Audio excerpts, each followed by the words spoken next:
Excellent. Good afternoon, everybody. Thanks very much for joining. I am Vassos. I'm not going to go through the history of my background, but very briefly, I started looking at productivity the first day I joined BAA. No, Egan joined BAA, Rethinking Construction, and he turned up on my side and said to me, Vassos, what are you measuring? And I looked at him blankly, and I said, what do you mean measure? And he says, what do you measure to know how productive your team is? And I had no clue how to answer it. And that's when he started teaching me what we need to do. So I've been doing it for over, I don't know, what is it, 92, 93, so what, 30 years.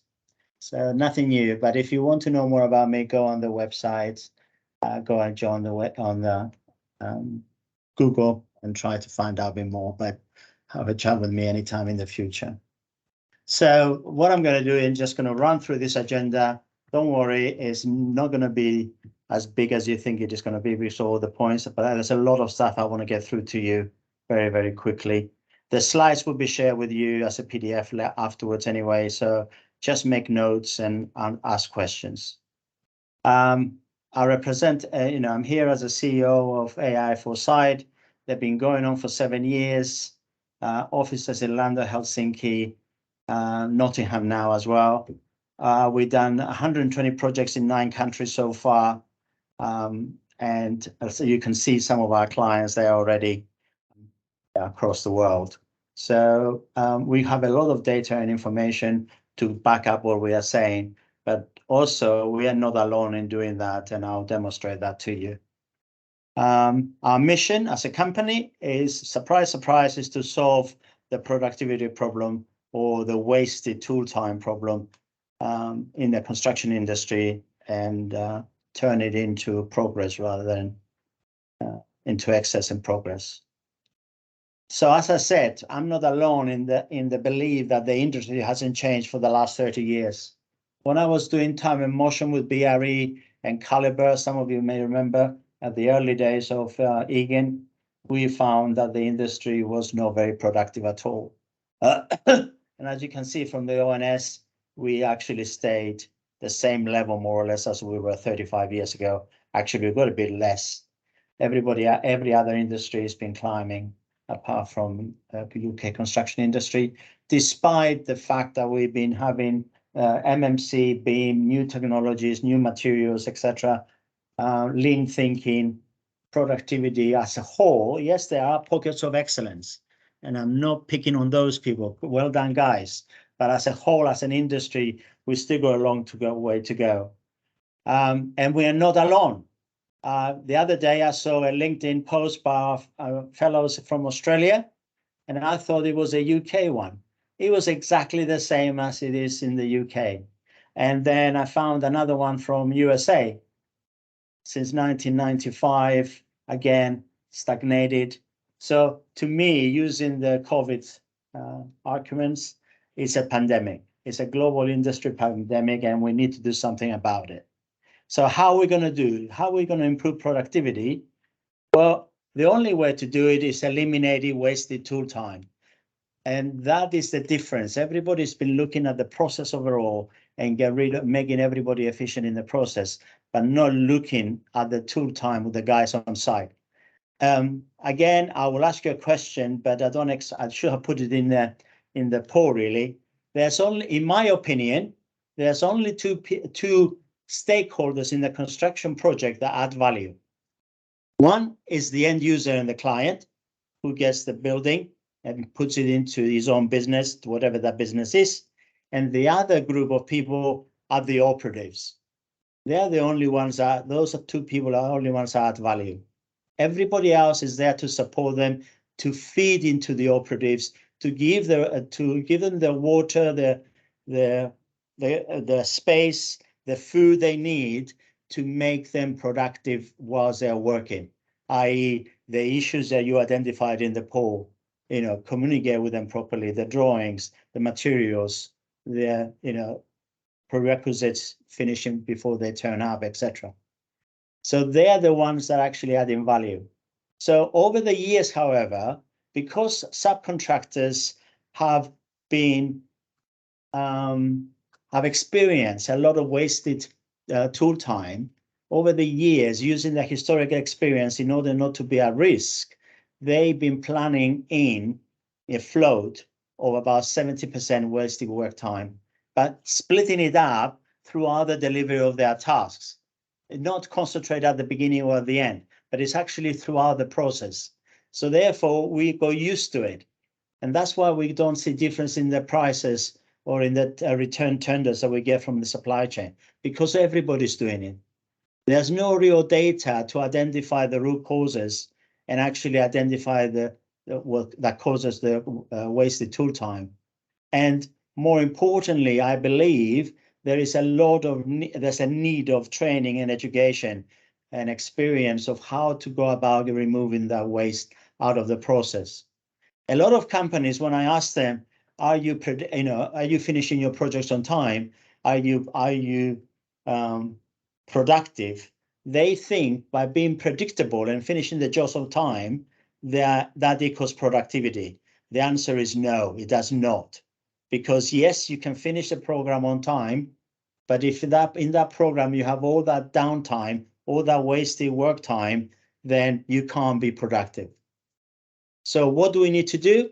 Well, first of all, I think we need to put in our contracts, and that goes back to the clients and my friends in the construction, main contractors and construction management. We need to put in there the ability to collect data and manage the principles of eliminating wasted downtime. It's important to identify that and make it part of your day-to-day activities and identify the causes and do something about it. When we come to health and safety, if we have an incident, it doesn't matter if it's reportable or not. What do? We have identified the root causes and do something about it. Well, sorry guys, but surprise, surprise, downtime and wasted tool time is as bad as having an incident on site, in my opinion, because it destroys the whole project, not only your own task, but everybody else in the team. And obviously, very importantly, of course, for the site management teams to work together to manage the process out collaboratively. It's not about bashing the subcontractors or the contractors worried that if they have all that data, the subcontractors will start using it to sue them. So it's all about coming together as a team to drive out that pandemic, that cause, that COVID that exists in our processes and in our programs on site.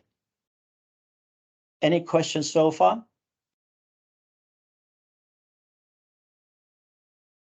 No? I'll carry on. We do have one.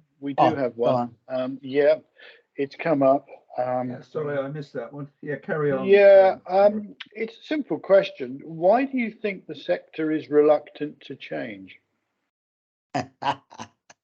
That's a £1 million question. Personally, if I give you the right answer, my personal answer, and a lot of people would dispute it, is because the industry is cash driven. It's not driven by productivity. Every other industry survives on productivity. We are a cash driven a cash cow industry. So the money's as you know, are held for 60 days, 30 days, whatever it is, and that money has been put in different use in order to actually make enough profits to pay for the construction arm. That's especially on the bigger boys. The SMEs are likely to be more productive because the money they get is what they spend on their construction projects. But as a whole, I think the industry is contractual arrangements and its contracts, apart from the NEC, obviously, especially option C and D, are not geared up to focus on productivity. Okay, thanks very much. I'll let you go on, and I'll come back with another question if I see one. Thanks. Yeah. So, not surprised if we do improve a current level of wasted time, which is about 50%, then we can reduce our programs drastically. For every 10% improvement you make in your productivity, yeah, you can actually have at least between 7 to 12% reduction in your program. Minimum I will expect from you is 7% reduction in the construction program if you increase your productivity by 10%. You reduce your carbon footprint as well. Every operative on site is costing the industry, every operative day on site is costing the industry 15 kilograms of CO2. Now, if you got 100 guys on site or even 50 guys on site and you reduce the program by 4 weeks, that's 50 times 4 is 200, times 5 is 1,000. That's 15 tons of CO2 saved. Without, the same time as you are delivering your project earlier. And of course, if you begin to deliver your projects earlier, guess what? Your client's return of investment will go up drastically, because that means that client can actually get their building earlier, which means borrowing and paying interest less time. But more importantly, they can actually start making money out of the building much earlier as well. And therefore, they will get a return of investment. So all these factors should be, if you're a contractor, should be an incentive for you to look at and reducing the wasted tool time. Because by doing all this, you will win more work, you'll be more profitable, you will have a greater customer satisfaction. And if your clients can see that rate of return coming back, they will be coming to you more and more to deliver their projects for you. So your profitability and your turnover will go up. So how do we actually provide a solution to get, to the challenge of wasted tool time? Well, what we're trying to do is to provide a win-win for everybody. If you actually begin to reduce your wasted tool time, then if you're a main contractor, you have a better control of your schedule and accuracy and predictability. You reduce your CO2s, you reduce your program, reduce your costs, increase your profitability on the projects, and win more projects because you are driving down that waste. So from project 1 to project 2, your difference in your program will give you an advantage over your competitors. The difference in the rates you get from your dedicated supply chain will be different because you are more productive working with you. So you will have a better cost plan, which will actually make you more competitive to win more jobs. The worker benefits, very well because, he's no longer stressed, frustrated, and part of my French, pissed off with the project management team for not allowing him to do his work properly. So you finish earlier, go to the next project, they earn more money, but also they benefit in terms of well-being. They're not, they're not frustrated, they're not stressed, they love to go to the job and work on that job where nothing can go wrong. Obviously, the supply chain benefits straight away because we are optimizing the resourcing for them. As I don't know if some of you read the article in Sunday Times over the weekend. Apparently, by 2030, we need 1 million more workers on site in the construction industry in the UK, be carpenters, plumbers, electricians, air conditioning companies, boys, etc., and girls. So we need to, instead of optimizing, instead of increasing our workforce and increasing our costs because the costs are going up, the salaries are going up, we need to be getting more from the guys that are actually working for us. So we optimize their outputs, improve their task planning, increase the profitability of the subcontractor, they win more jobs, they increase their turnovers. With regards to health and safety, environment quality, visibility increases the culture. So if people know they're going to be, culturally, I know from experience that when people know they've been monitored, they're automatically, without thinking about it, they behave safer, they produce more, etc. So the culture is much more visible. And of course, all the supervisors of all those elements, they don't have to be on site to be on site. By using technology, they can do their visualization, their inspections or observations, etc., away from site. So therefore reducing the site visits and reducing the CO2 and doing more projects by being in their office, in their control room, like I am today, looking at the various projects so they can do more with the same. And of course, design is exactly the same as will be this, as I was talking earlier. They can manage any design disruptions much easier. They can actually get real-time view of what is being built and reduces the amount of site visits that happen to construction sites. You won't be surprised to hear that 14% of all the carbon on a construction, 5% of all the carbon on site is actually visitors. And those visitors usually travel twice as much around the earth to get there. So, all those journeys add, on a typical project, add as much as 80,000 kilometers. That's not sustainable. And imagine those designers being able to do more by getting access to that data and information and as-built and real-time discussions with the team on site through using the video systems. And finally, the client. At the end of the day, the client pays for all this. So therefore, the client will get a better, improved ROI. The client will be able to see real views and have a real-time documentation, manage any changes better, reduce the time he has to visit site. But more importantly, he can actually have that information for the life of the building. So all the 360 documentation information, i.e. Google Maps for the construction project, are actually kept in the website, and the clients and the FM managers and the refurb companies in the future and demolition companies after that can actually walk through the past, how the project was built, and see exactly how to refurbish it, how to maintain it, how to demolish it. So it is like going back to the future, week by week, day by day. We don't have that kind of clarity at the moment, especially with regards to fire protection and the golden thread that everybody is aiming for.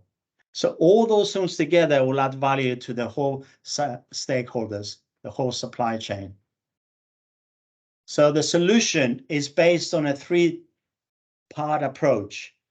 First of all, we need the technology, because the technology is there now for us to be able to see, and understand packages, workflows, site conditions, having everything digitally in real time presented to us. We need a process by which we can get rid of muda. And those people that don't know what muda is, most of you probably know what it is, but it's Japanese for waste, and it's one of my favorite words. So, they can actually update the process to do it in real time. And then we would train professionals both on team, on the site, as well as off-site, to be able to identify those muda issues and make recommendations for improvement and work collaboratively as a team to support the whole output to their client. And that's the solution we are offering to the industry. And that solution, that technology, is based on a number of modules. And the modules are down the bottom. Resource positioning, 360 videos, drone models, AI for site, cameras on site, both internal and external, and condition sensors. All the information collection, data collection tools allows us to bring that data into a single platform where anybody that has access to can actually see everything at the level they've given the browsing capability. So there are different users for different access levels, but the most important thing, all that data is available to you in real time. That allows you to analyze the wasted tool time, confirm what is happening on site through site visualization, confirm about the environmental conditions that we have on site. And obviously, you can make your own site observations and ticketing. And all that together is sitting on a single platform. You don't have to worry about going around trying to find all this information you need by in a number of different databases. Starting with resource positioning, basically we look at identifying all the resources on site, on the entire site, to allow everybody to benefit for understanding the working environment of the operatives. They understand how smooth it is a workflow and the programs that actually be implemented. Have more confidence in what the subcontractors are actually doing, and obviously from that, get rid of the waste and do more with the same. So what is resource positioning? Well, basically there are things of tags. I got one here, little tags like this that actually are wearable by operatives on site, either on their PPE somewhere or use lanyards, or they can put on the materials, etc. And those tags are Bluetooth tags. They're the same technology as you have on your smartphone, so they're okay for all the human health. We actually, on the recent side in the UK, we had somebody who had a heart pacer, and he had to ask his doctor if that's okay, and he said, yeah, no problem, it's Bluetooth, it won't affect your pacer at all. And they are then talking to a series of anchors positioned in the building at different levels, at different areas, and then those anchors pick up all those signals from the different tags, and they pass that information to a gateway, who then transmits that information straight up through the internet up to the AI4Site platform. So there's no wires. It's very easy to use, very friendly, user friendly, and no work at all to be done by the management team.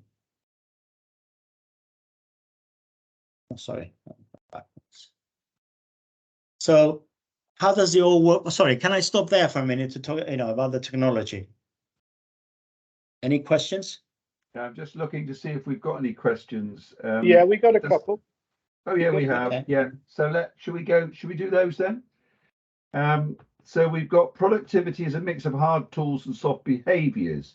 Given the poll results, how do you suggest soft behaviors can be improved in a sector that denies the need? That's an interesting one, isn't it? Yeah. Yes, I mean, it is. Yes, it is a cultural change, definitely. And this is part of the training and development we do with our clients, to talk to the supply chain, to talk to the designers and everybody, so everybody understands the basics. But at the end of the day, the change will be driven by data, I believe, as well. Because if people can see the data, then they will understand why they need to change and how that change will impact on them as well. So yes, it's cultural, but also it is technology and process driven. So if I could be a cynic just for a few moments, Vassos, yeah, you and I have both been at this change agenda for 3 decades. Yeah. And while we've seen pockets of brilliance, as I say, the rump of the industry really isn't listening. What do you think's the difference now versus the last 3 decades? I think we, as the young generation, and I'm not talking our age, but maybe the 10, 15, 20 years below us, I think the young generation are used to this kind of technology. They're used to having data at the end of their fingertips, and they're ready to, they embrace it without even thinking. So especially if we're going to attract the right people in our industry, we need to show to them that we are no longer dirty, dangerous, and disruptive. Yeah, no, we are respecting. I am playing devil's advocate. Yes, I know. Yeah. So I believe that I share your thoughts. When the people I talk to on site, the operatives, have no problem with the technology. They said, yeah, I've been telling the site management team and moaning and groaning all these problems, but then nobody listens to me. Well, now those problems are actually visible on a data to everybody in real time. So it's no longer hearsay or whoever can shout the loudest. It's there hitting you in the face every day. So if you want to carry on, guys, and pay me for, wasting 70% of my time, I'm okay, fine, I'll carry on. But if a project comes along, which is much more efficient, much more, it allows me to do my job and gives me a better well-being prospects, bye-bye, I'm going to go to them. People are making choices and we need to listen to them. So the other question then, Vassos, is good designers add value, reducing site work and rework. Problem is there's a lack of experience in the industry. How would you propose we solve this issue? Oh, you want me to get upset as designers now, don't you? Okay, again, from my experience and my beliefs is that designers to me are chefs. That's how I see them. And their job is to use the components from the supply chain and then get involved close to the supply chain to actually make into a mouth-watering dish that is served in the table for the client to add value. So designers are there to pull together all the different components from the supply chain and the knowledge from the supply chain, working collaboratively to deliver the design. If they do that, the design will be ready, will be construction issue revision A. Unfortunately, in my whole life, I never seen a construction issue revision less than N. Okay. And I think designers are doing an excellent job as chefs, but don't try to reinvent the potatoes, guys. Yeah, go to your local farmer and buy the lamb. Go to your local supplier and get your specific tools and your components. Don't reinvent the potato. Okay, I love that analogy. Should we ask me to move on then? I'll close my camera down again and up to you again. So our first task is to pick up what we got from the contractors and the supply chain. So the first thing we do is pick up your current tax schedules, your updated material plans, your resource plans, everything you have at the moment as part of your project delivery, and we import it into the platform. So all that information is put into the platform so we know what you're planning to do.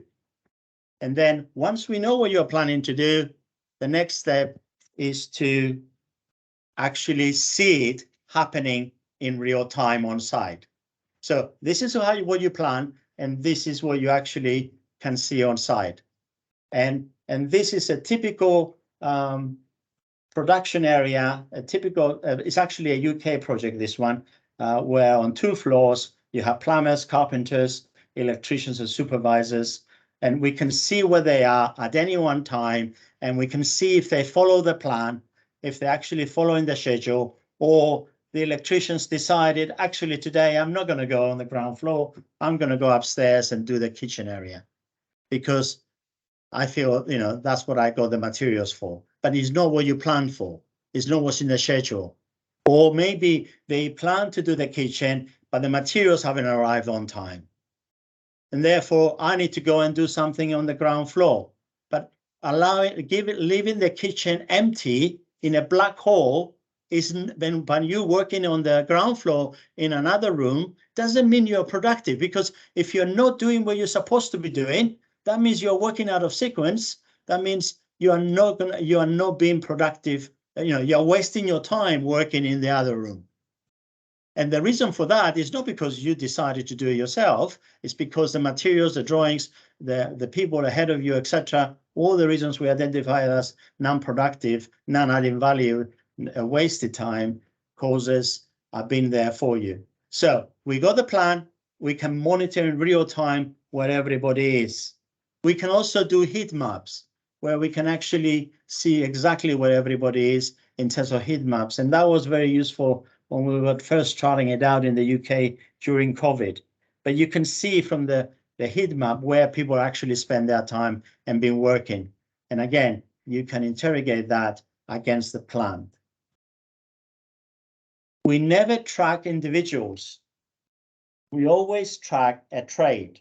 So as far as you're concerned as an individual, we don't know if you're Tom, Dick, or Harry. We're not interested in that. We just want to know what trade you're working on. And that's what's important, because we are not following individual people. And that's important to pass a message to the guys on site. So by knowing where the carpenters, electricians, and mechanical guys are, we can monitor by using the tags, we can monitor how much of their time are they spending in the workspaces they're supposed to be spending. And on this table here, you can see two figures. Let's pick up the electrical guy here. 20 hours and 31 minutes spent in RF05. This is a school project in the UK. And out of that, he was productive for 16 hours, 49 minutes, i.e. making the building grow. And how do we define productive time? Well, research both in the UK, USA, and in Finland, where this came from, has proven that if an operative is where it's supposed to be for less than 10 minutes, it cannot possibly be productive.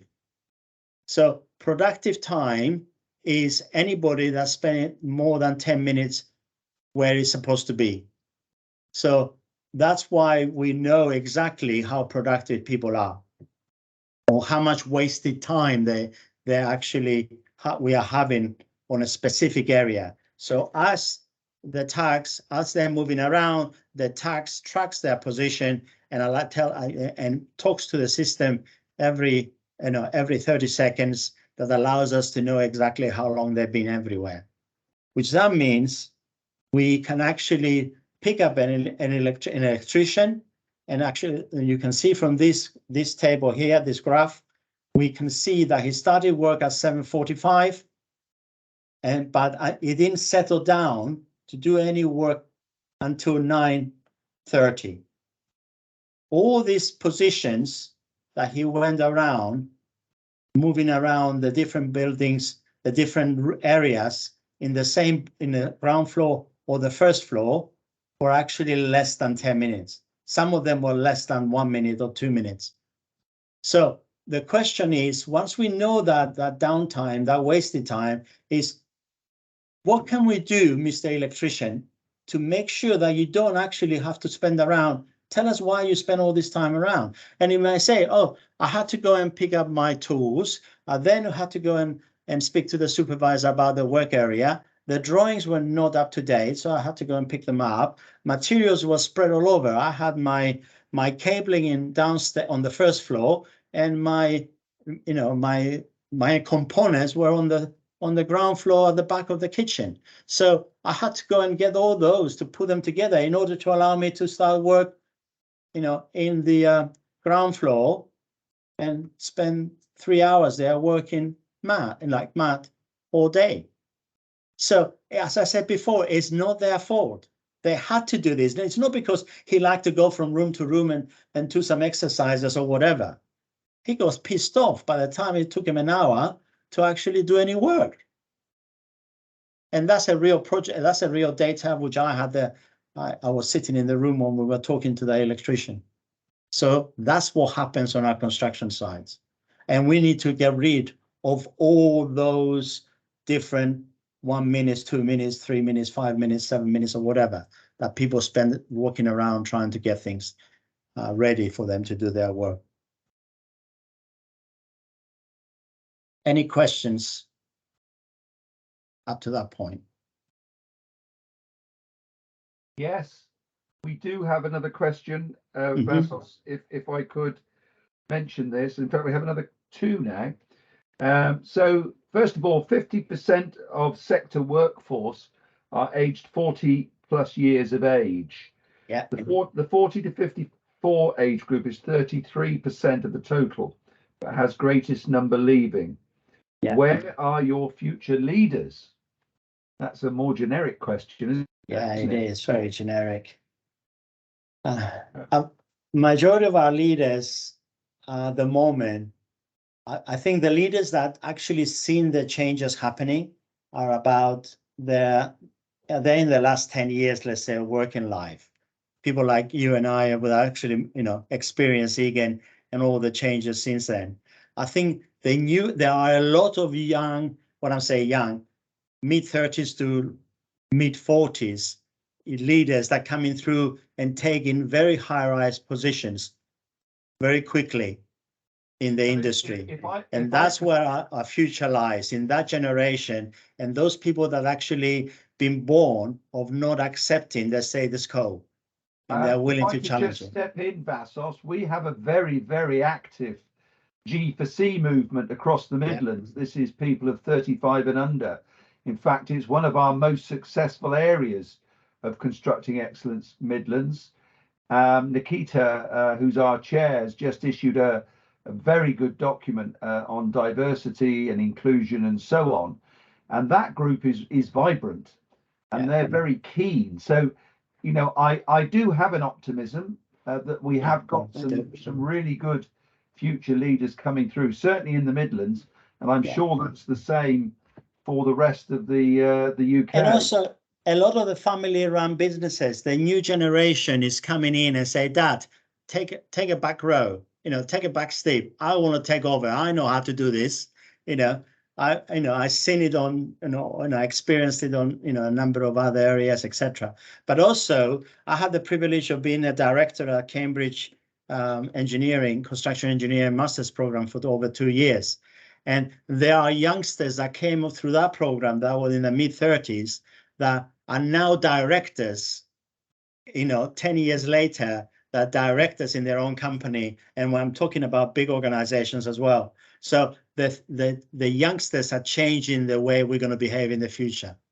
And they eat all this up very quickly.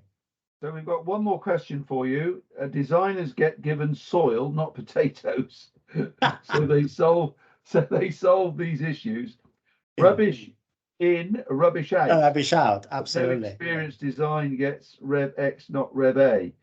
We need experience, but how? That's sort of coming in on that other question, sort of. Yeah, I think it's important. What I was saying is basically you need to work as an integrated team, as a cluster.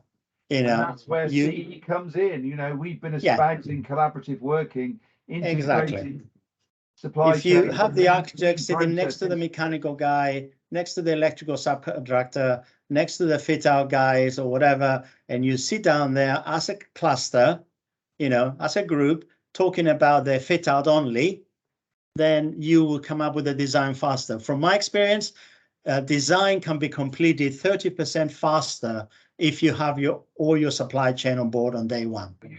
And that's a message back to the clients. You had the famous pavement team, didn't you, down at Gatwick? Yeah. Oh, yeah. And I had my Genesis team in the beginning, remember? Right, we've got about 10 minutes left. Yeah, Vassos, I will run through it. So very quickly, summarizing what I just said about using the program, seeing where everybody is against the program, identify their locations, having the visual aids in terms of cameras to know what everybody is, then we can begin to really understand where the waste is and how to get rid of it. So it's not just one tool, it's a combination of tools. And more importantly, is the cultural behaviors of the team to behave collaboratively and openly and transparently. So very important, the task of this productivity engineer who pulls the reports together. So that person in the team can be anybody who's actually interested in defining and actually helping the project management team to eliminate their wasted tool time. That person pulls the whole thing together into one report, or you may have 2 or 3 people responsible for different areas of the business coming together to produce a productivity report that goes to the team on a Friday afternoon to discuss and actually identify lessons learned and issues that you need to develop and take forward to improve on the next week or the next phase or the next project. And that's what the report is. It's a series of analytics from different parts of the site. So you have the waste report with Muda, logistics, designs, schedule conditions. Or by having all that information into one single platform, that productivity engineer can produce his reports very quickly. And surprise, surprise, the AI of our business, it's actually now becoming, she was born on Monday. Her name is Wendy. And Wendy will be actually producing these reports in the near future for you without having to have that individual putting it together. But there will still be a need of somebody looking at Wendy's reports, the AI reports that will allow you to, make sense of it before it goes to the project team. And Wendy, as I said, is something that we just about developed to let it loose in the industry. So it's our AI. Basically, you can ask Wendy any questions that you want with regards to your project. You can ask Wendy to give you any report you want, any information, etc. So what I would do at the end, if we got time, is I'll actually demonstrate Wendy to you. But it's our AI that we've been developing for the last 7 years that's come together now, ready to be used in the industry. Very quickly, I also would like to take you to visualize the site. So as I said before, this is a project I was part of, and using this 360 cameras, you can actually visualize the site. What I was saying earlier, in terms of not having to go on site, you can go onto the project and choose your date of the week, and you can visualize your project as it is. As you can see, we hide people as we need to, but as a project team, we can actually unhide it. You can stop anytime, and you can, sorry, I do it again. You can stop anytime you want, and you can do a 360 view. You can see where all the details are, etc. And more importantly, you can make an observation if you wanted to. So, for example, over here, I may want to make an observation about the load of materials there. So I simply make an observation. I can send it to anybody in the team according to the category. It's a health and safety issue, not okay. You can describe what it is housekeeping, etc. And you can save that, and that will go to the project team to actually say, guys, I'm not happy with that housekeeping. Can you do something about it, etc. So that's a negative observation, but also you can make a positive observation. You can turn around and say, oh, actually, thank a very good process, guys. Good platform, whatever. This is okay, well done. So the good, the bad, and the ugly can be observed. And by having that video, then you'll be able to allow everybody in the team to visit any room and stop and do any observations. So if I was a mechanical electrical guy, I can actually look at this and say, oh, I'm not happy with that connection, the way it's going. It's not the same as the drawings or whatever. So the tools allow you to observe, make comments, issue tickets, but also enables you to visualize why wasted time might exist on a particular site. So, and Wendy will be able to answer those questions for you. If you had all that information, you don't want to go around and walk yourself, you can actually ask Wendy to show you that video without having to go into the platform. So we are very, very proud of Wendy. And as I said, at the end of the presentation, I can do some more examples for you. Sorry, do you want to stop there for a question? Sorry, I thought you were coming to an end because we're not yet. We're within the last 5 minutes. So if you could wrap it up as quickly as possible, that would be good. Thank you. The whole system is applicable to every stage of RIBA. So you can use them different modules So for example, if you got a tender to do, you can go to site with a drone or a 360 camera and walk the site. So you have, you reduce the number of people you have to take with you and number of times you have to go, etc. And then the design team, your tender team, your QSs can go back into the video and look at it again and again in order to design your project, but also to put your tender together or put an environmental plan or a logistics plan or a health and safety plan. And of course, it follows across all stages of the construction phase as well. So the tools are there to help across the whole life of the project. We have a technical support. So, we have opportunity to help hold your hand and support you and train you and be there for you throughout the UK. We are GDPR registered, approved, and we do a blaring, and we do have information and data that we can share with you with regards to briefing the teams. And we can integrate to any of your existing systems by using REST API. So far, I haven't come across any management system that we can't actually tap into. So we can pick up information from your systems and have it as part of our analysis when we are giving you the reports. So there is a map. You have to measure it in order to begin to manage it and then to continuously drive it out. So it's not a simple one-step approach, or you do it once and that's it. It's a roadmap. And usually, in my experience, by the time you get to the third year, fourth year, your productivity levels will go up to 60 or 70, or the wasted tool time will come down to 10 to 15%. When we built Terminal 5 and the Olympics, it was down to about 10%.